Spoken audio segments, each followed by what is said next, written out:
Shalom, damai di hati.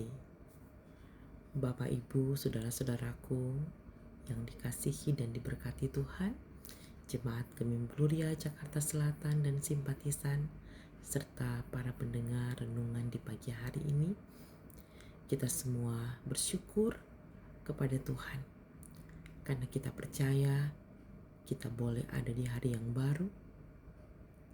Semua karena kasih karunia Tuhan, disertai dengan berkat-berkat yang berlimpah dalam kehidupan kita sekalian. Karena itu mari kita datang bersyukur kepada Tuhan dengan membaca Alkitab dan merenungkannya bersama. Untuk itu mari kita berdoa terlebih dahulu. Mari berdoa. Segala pujian, syukur, dan hormat kami bawa di hadapan-Mu Tuhan. Kami percaya Engkaulah Tuhan yang telah menghentar kehidupan kami sampai saat ini ada di hari yang baru. Terima kasih Tuhan. Kami rindu untuk belajar firman-Mu bersama di pagi ini.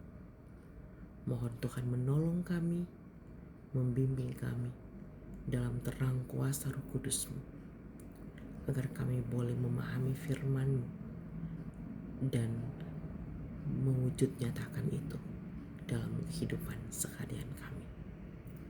Bersabdalah bagi kami Tuhan, kami sedia merenungkan firman-Mu. Di dalam nama Tuhan Yesus Kristus, firman kehidupan, kami berdoa. Amin. Saudara-saudaraku, bacaan Alkitab di hari ini terdapat dalam Injil Markus pasal 14 ayat 39 dan 40. Tertulis demikian. Lalu ia pergi lagi dan mengucapkan doa yang itu juga. Dan ketika ia kembali pula, ia mendapat mereka sedang tidur, sebab mata mereka sudah berat dan mereka tidak tahu jawab apa yang harus mereka berikan kepadanya.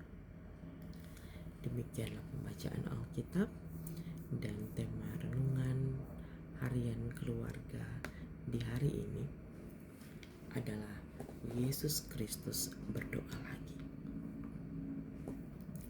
Keluarga Kristen yang dikasihi dan diberkati Tuhan, momen Yesus Kristus berdoa lagi terjadi setelah untuk kedua kalinya dia berdoa. Rupanya ada yang belum tuntas dalam doa kontemplasinya atau perenungan yang dalam dan sangat fokus atau khusyuk yang dilakukannya dalam doa. Bisa juga karena perasaan mencekam yang membuatnya takut dan gentar belum sepenuhnya benar. Markus mencatat bahwa Yesus kembali berdoa dan mengucapkan doa yang itu juga. Kesan kuat yang kita dapati dari situasi Yesus Kristus demikian, yakni kemanusiaannya mengalami fluktuasi atau situasi naik turun. Sesuatu yang sangat alami terjadi pada manusia karena tidak bisa memperkirakan dengan pasti untuk menerima atau menegasi, menyangkal atau menolak apa yang akan terjadi padanya. Perasaan Tuhan Yesus yang sedang tegang dan tidak biasanya menjadi penyebab dari fluktuasi emosi yang di dalamnya. Ketika dia bisa mengatasi ketegangan batinnya, dia menjadi tenang dan kembali memeriksa ketiga muridnya.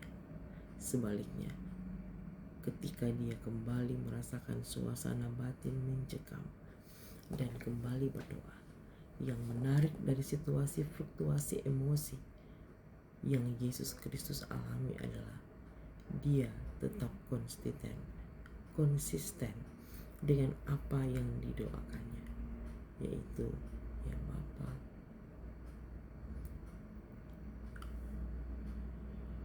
ya Aba, Ya Bapa, tidak ada yang mustahil bagimu. Ambillah cawan ini daripadaku, tetapi janganlah apa yang engkau kehendaki, melainkan apa yang engkau kehendaki. Kendati Yesus Kristus menjalani dan meresapi keterbatasan dan kerapuhan atau kerentanan sebagai manusia, namun ia selalu setia pada agenda keselamatan yang dikerjakannya. Dia menjalani sepenuhnya jalan kemanusiaannya sebagai Mesias yang menderita. Di sisi lain, tindakan Yesus Kristus menegaskan tentang kepedulian yang tinggi terhadap spiritualitas para murid. Suasana batin yang mencekam dan menjelang saat dia akan menjalani penderitaannya tidak menjadi alasan baginya untuk hanya terpusat pada diri dan mengabaikan spiritualitas para muridnya. Karenanya berulang-ulang dia melihat apakah mereka tetap terjaga dan berdoa. Keluarga Kristen yang dikasihi dan diberkati Tuhan Yesus, dalam penghayatan di minggu sengsara Yesus Kristus yang keempat, kiranya cara dan doa Yesus Kristus terus menginspirasi kita bahwa ketika berdoa, maka sampaikanlah doa tersebut berulang-ulang. Doa yang sama yang diulang-ulang selalu, selain semakin meyakinkan kesungguhan kita dalam berdoa, juga mempertegas konsistensi keberimanan kita bahwa Tuhan Allah sedang, selalu, dan akan mendengar setiap doa. Karena itu, kita didorong untuk selalu peka, merasakan suasana persekutuan jemaat, keluarga, dan masyarakat, sehingga kita tanggap dan kreatif dalam memberikan dukungan yang dibutuhkan.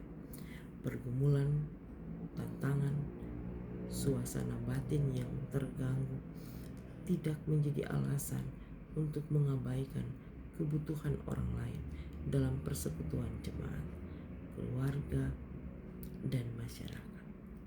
Tetaplah doakan berulang-ulang apa yang kita yakini dan butuhkan. Tuhan Yesus menyertai saudara-saudaraku dan menolong kita semua untuk mewujudkan firman Tuhan di pagi ini. Terpujilah Kristus. Amin. Mari kita berdoa.